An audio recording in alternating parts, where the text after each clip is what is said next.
Hello there, Michaela. Have you finished rearranging the furniture in my room yet? Hi, Bernice. Yep, all done.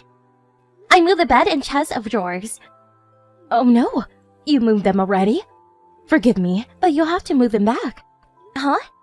I changed my mind. I decided I liked everything just the way it was. Sorry to trouble you like this, dear. I know you went out of your way to move them for me, but the more I think about it, the more I realized I like the old setup. I wish I could do it myself. But there's no way a fragile, old dear like me is capable of moving heavy furniture around. Okay, understood. I'll move them back. Oh, there was one more thing. Could you sort through all those cardboard boxes from when we moved in? They've been sat in the corner gathering cobwebs for ages now. It really is time someone did something about them. You don't mind if I open your things? I'm happy to help you out, but I can't promise everything will end up where you want it. It's fine. I just want you to get everything tidied up ASAP. If you put anything in the wrong place, I'll just have you move it again afterwards. I see. It's such a shame to have them sitting around in my brand new house like that. They're such an eyesore. Oh, that mountain of dusty cardboard boxes in your room looks simply fantastic. They really set the mood. Said no one ever. You're such a big help, Michaela, darling. I'm so thankful we have someone with so much free time on their hands living with us. Bernice, about that. I'm pretty sure I told you this when I moved in with you. But I have a job. I know that, but you work from home, right? It seems more like a casual side job type of thing to me. Anyways, what's your point? It's not a casual side job at all. I'm a full-time employee, and my contract is just as valid as someone who goes into the office 40 hours a week. I just happen to work from home. Oh, really? That's fascinating, dear. Anyway, make sure you keep on top of your housework duties. I want this place sparkling.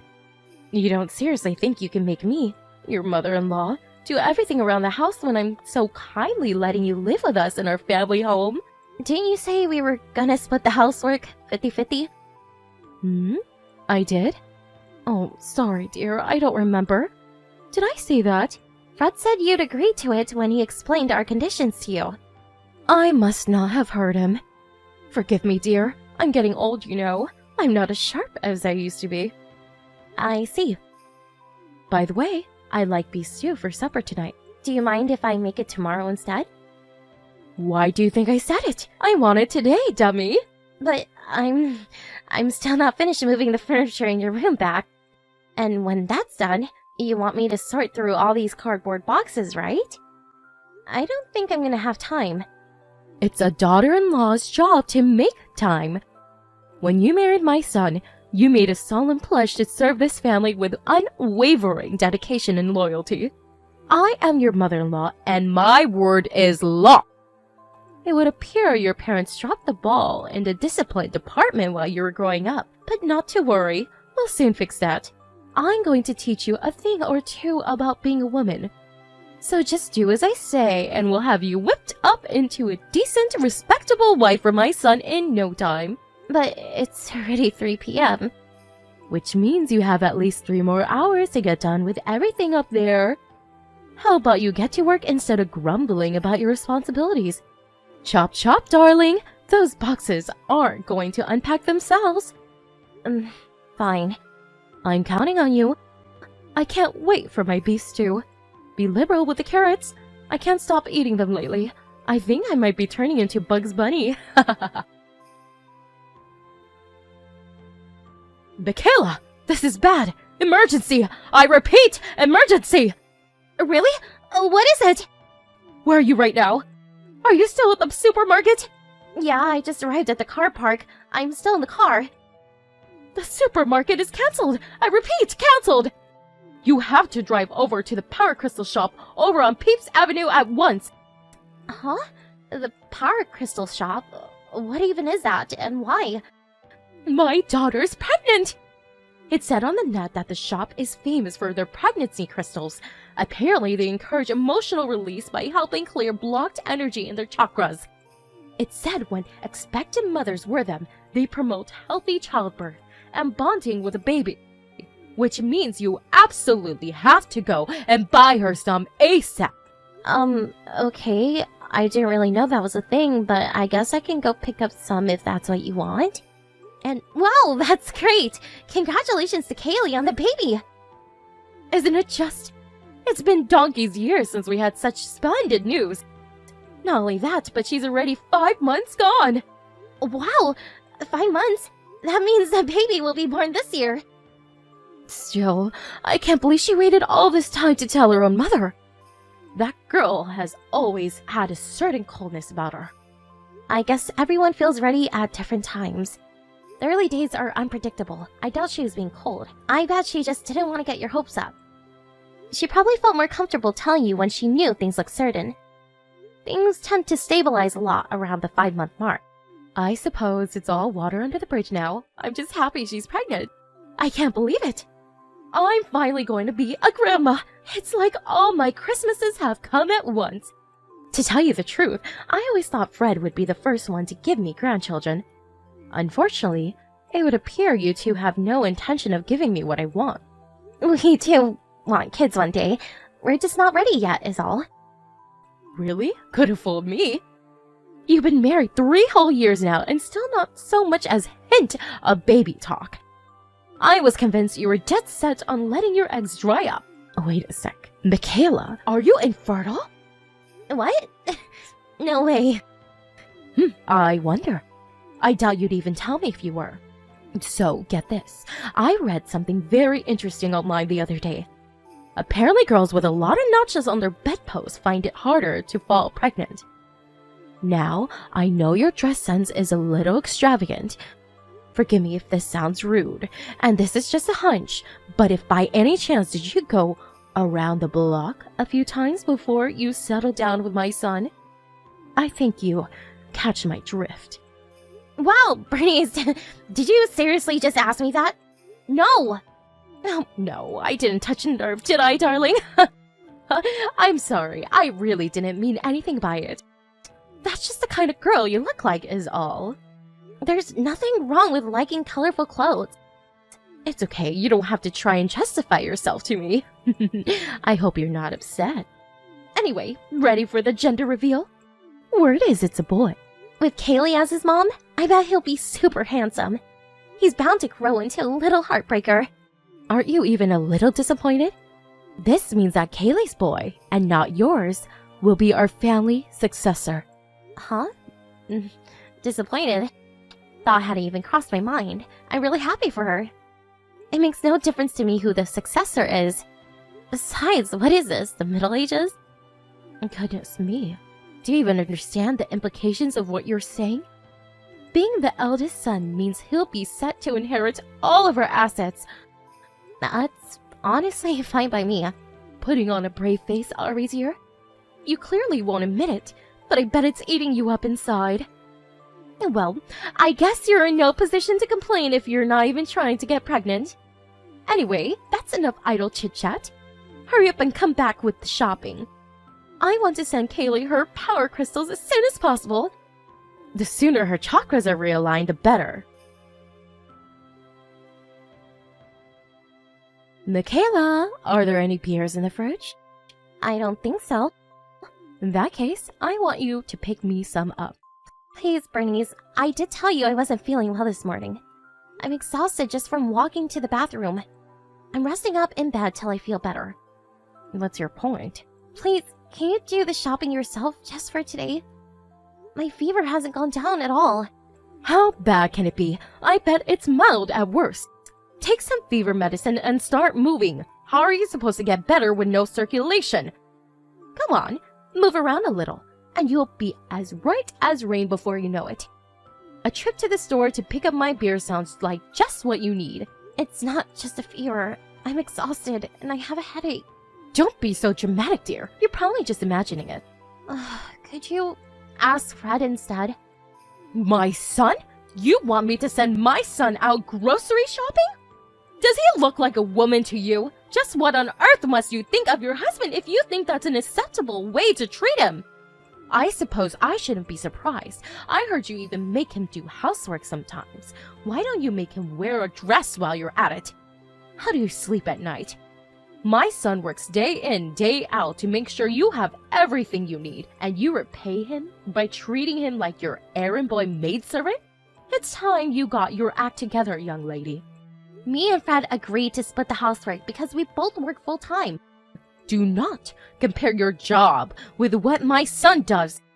I've seen you working on your laptop in the kitchen. I'm not sure exactly what it is you do, but it always looks like you're playing video games or watching movies to me. Do not take advantage of his kindness. Start treating him with more respect. Please, can you just give me a break for one day? Point taken loud and clear. I suppose I'll have to go and pick up the beers myself. You know what? Fine. I know firsthand what a slave driver you are now. I'm sorry. That's okay. What do I care? You'll be leaving soon. Wait, what? Leaving? My daughter will be coming to stay for a home birth. Kaylee? At the house? Oh, I can't help but worry about her. What with it being her first and all. I'd be failing in my duty as a mother if I wasn't there to support her when she needed me most. So, she's coming to stay here? Are you stupid, girl? Yes, obviously here. My house that my son had built for me. Where else would she do a home birth, dummy?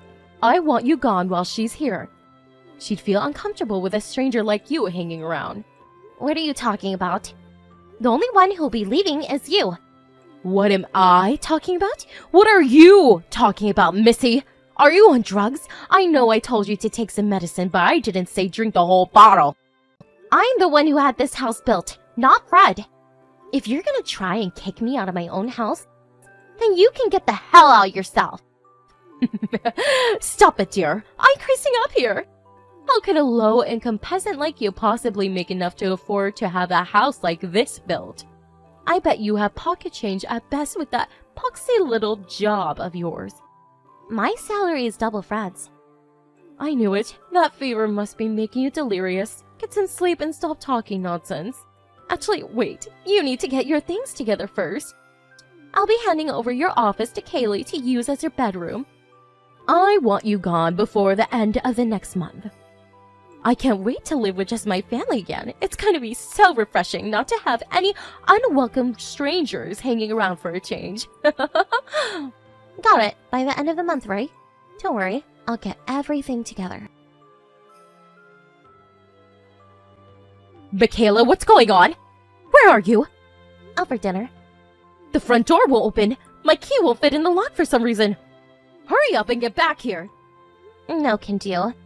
Me and Fred just arrived at the restaurant. We're gonna enjoy our meal in peace, thanks. What am I supposed to do then? Hang around out here in the yard until you two finish eating? It's fine. You don't have to wait around. In fact, it's probably best that you don't. You don't live there anymore. Excuse me? The reason the door won't open is because I had the locks changed. You won't be going inside again.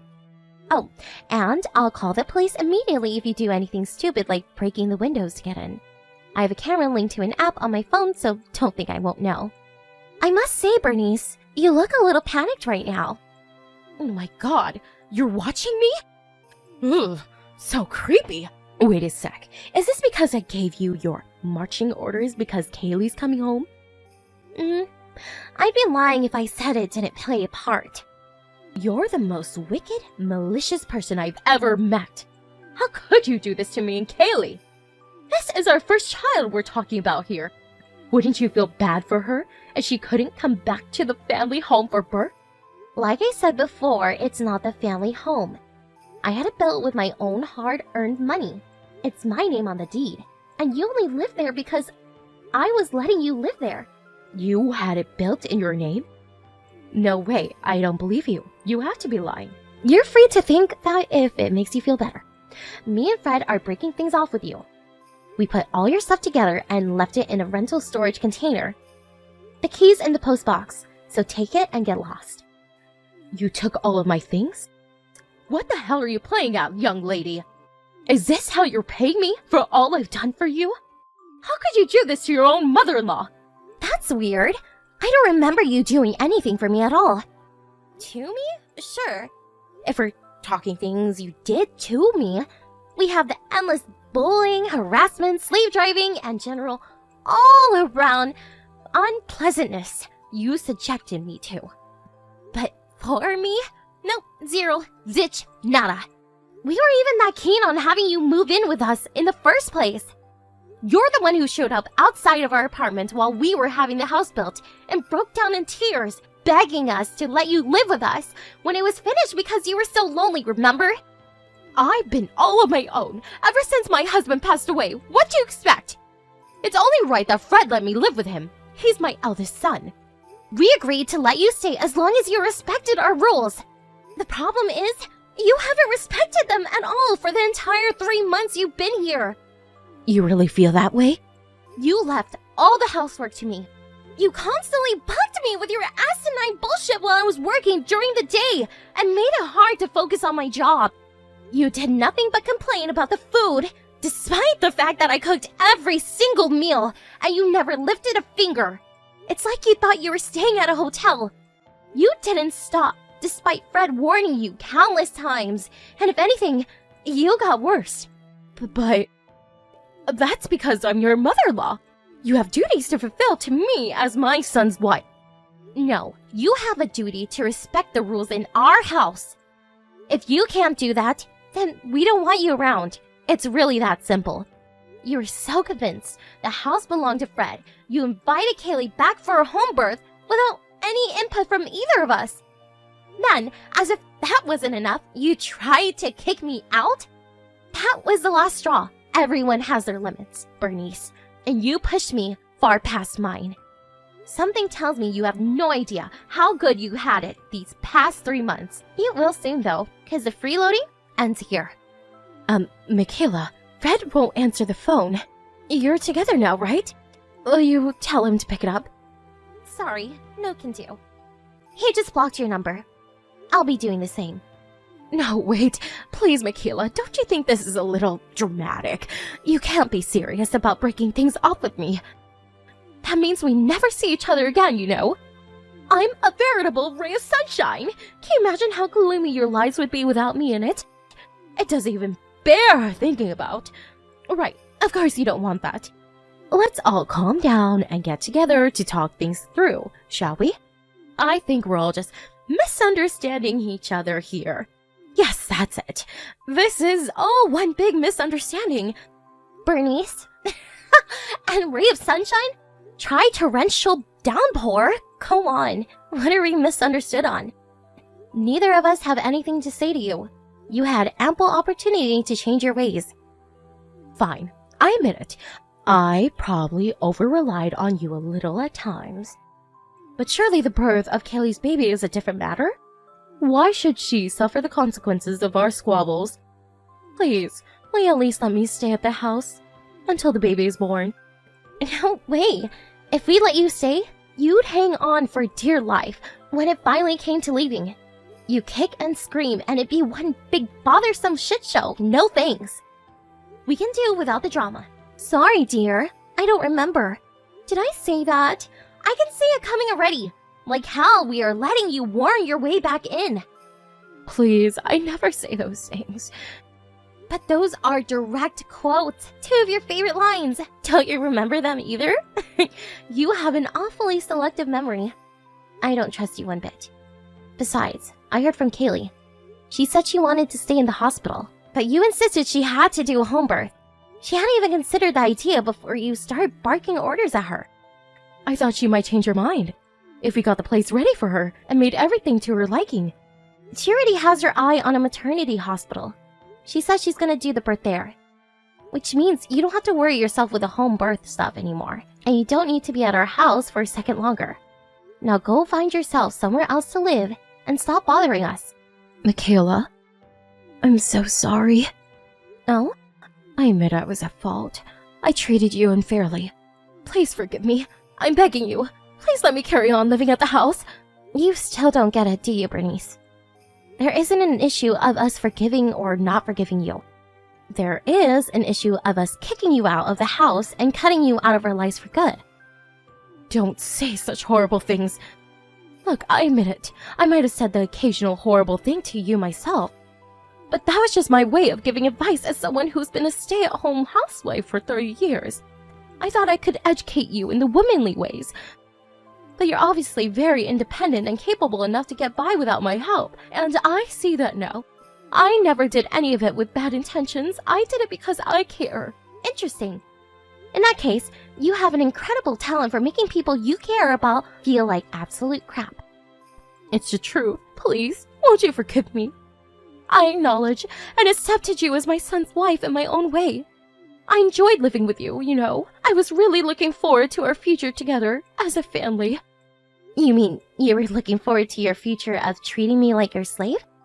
It's obvious you look at me with contempt. You tried forcing me to go shopping despite me going bedbound with a nasty fever. Then, you tried kicking me out of my own house so you could force your daughter to give birth in it.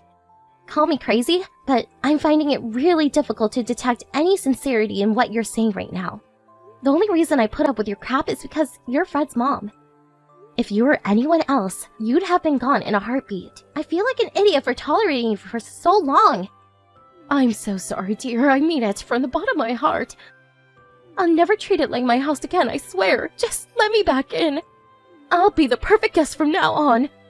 Please just don't kick me out to anything but that. Sorry, no can do. I thought this for a while, but I feel uncomfortable with a stranger like you hanging around. That's why I'm actually really grateful you tried kicking me out. I can't wait to live with just my family again. It's going to be so refreshing not to have any unwelcome strangers hanging around for a change. Me and Fred returned home from our meal to find a distraught Bernice rocking back and forth in a fetal position in the backyard while repeating, "It's just a nightmare. You wake up soon." To herself like a mental patient who forgot to take her meds. But when she saw her son's face, the harsh reality came crashing down on her and she broke down in a fit of hysterics and demanded we let her back inside the house. We told her countless times that wouldn't be happening and that she had to leave, but it went in one ear and out the other. By that time, mine and Fred's patience had reached its limits. We went inside the house and made sure all the doors and windows were firmly locked, leaving her out there in the yard, a crumpled, tear-stained mess. By the next morning, she was gone. We knew she wouldn't have what it took to stay the night out there, so rather than waste any more time with her, we just let the elements do their thing. She showed up at the house a few more times after that. But we never saw her again after we made it clear we'd call the cops if she didn't cut it out. Something tells me she knew I wasn't joking, and with that, her will to fight withered away. Kaylee told me she kept getting hysterical 2 a.m. phone calls from her despairing mother, whose life had now completely fallen apart. She initially felt bad for her, but eventually lost patience and gave her what for when she realized all she was calling to do was badmouth me and Fred. Apparently Kaylee had been sick and tired of her mom for a while and decided to break things off with her too. None of us have any idea where Bernice is or what she's doing now. To tell you the truth, I couldn't care less. We cut her out of our lives for a reason, and we don't regret it one bit. Even if my husband and his sister do decide to forgive her and start having some kind of relationship again someday, I most definitely will not. While the mother-in-law from hell, now nothing but a bad memory, I'm finally able to relax in my own house, and it feels great. Since we didn't see each other that often until she moved in with us, I didn't know what she was like, which is why I made the mistake of assuming she was a decent human being. Boy, was I wrong in that one. I reluctantly agreed to have her moved in with us because I felt bad for her being a lonely widow, and her breaking down in tears on me just pulled at my heartstrings even more. But now, I can say without any shadow of a doubt, it was one of the biggest mistakes of my life. That said, just knowing that I'll never see her again somehow fills my heart with a contented feeling of peace and tranquility. And for the first time in a long time, I feel optimistic about the future. It's only natural to want your husband's mom to like you. But there's no bigger exercise in fertility than trying to win the approval of someone who isn't even worthy of being in your life to begin with. I'm gonna spend the time I used to spend trying to please my overbearing mother-in-law more wisely from now on important people who deserve it.